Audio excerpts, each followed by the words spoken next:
Idangabane lomfula idangabane lomfula mangaphane uwumuntu onenkinga yeinyawo ezifuvukalayo, inyawo zakho ziyafuvukala, ziyadumba, zigcwele amanzi, okay.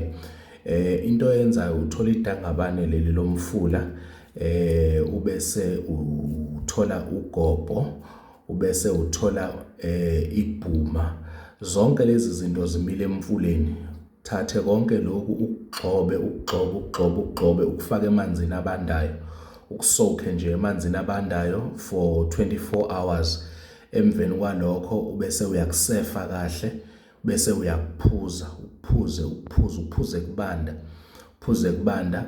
wonke lawo manzi akhona emzimbeni wakho. Noma kuthiwa umuntu bese khukhumala egcwala amanzi, ulwane ehamba yakodokotela bomdrain amanzi, lawo manzi lawo azodonseka emzimbeni wakhe, akwazi ukuthi umzimba wakhe ube right. Because ngalesikhathi uya lapha kodokotela bekufaka lenaliti la emqolo, bekudonsa amanzi, omunye umuntu ugcina ekhubazeka, ekhonkeka, uthola ukuthi kugcina kulimala i-spinal cord ngenxa yokuthi ngalesikhathi bedraina la amanzi bagcina bedraina namanye ama-fluid, kudonseka namanye ama-fluid.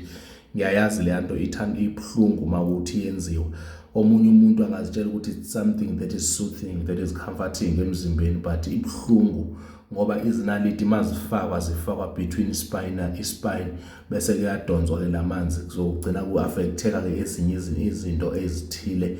Not ukuthi basuka bekwenza on purpose, but kusuka kuyenzeka kube ne-mistake ebakhona. But into engifuna ukukusiza ngayo ukuthi zidraine lamanzi, usebenzise amakhambi esintu. Uma uwumuntu oseduze nendawo ene-water leaf, thathe nayo i-water leaf uyi-ede kule mithi le, ibhuma, ibhuma, ilenzana iy'mpande zebhuma, ugobho, kube ilentuzana, kube ilona idangabane lomfula, kube sekuba iyona i-water leaf, ukuhlanganise konke. Ungakupheki, kusoke overnight. Kukhona amandla ekuthenini umuthi ungawupheki. Umuthi uma ungawuphekanga uba namandla kakhulu more than umuthi osuke uphekiwe. Ukuthathe ukufake emanzini bese ulokwane ukuphuza into engange-cup, engangemagi ekuseni ungakadli, into engangemagi ntambama, nasemini makuwukuthi umuntu okhona ekhaya. Then konke lokho kuzobohla. Makuwukuthi even kuthiwa ungathola even naloko kuthiwa ibohlololo, yonke lemithi le egcwala amanzi iyakwazi ukuthi idraine everything esuke ikhona yamanzi emzimbeni wakho, umzimba wakho ukwazi ukuthi ube right, umzimba wakho ukwazi ukuthi ufunction ngendlela.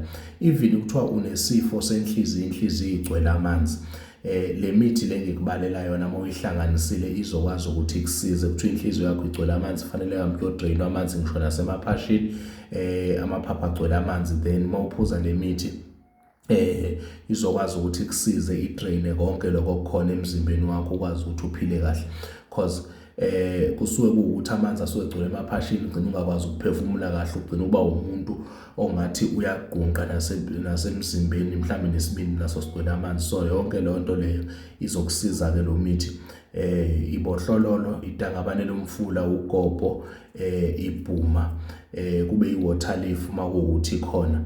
Leyo mithi leyo yo-5 uyayithatha nje uyishuke emanzini, mhlawumbe amanzi angango-5 litha, uyishuke emanzini bese uyayisoka for at least 24 hours. Emveni kwa-24 hours then bese uyasefa-ke, so uyaqala uyaphuza imagi, into engangemagi ekuseni, into engangemagi emini nantambama, onjalo. Ukuphuza lokho ungakadli 1 hour before meal ekuseni, then izokwazi ukuthi iqede yonke leso sifo leso samanzi akhona emzimbeni wakho, ukwazi ukuthi uphile kube kuhle, kube right. Siyabonga.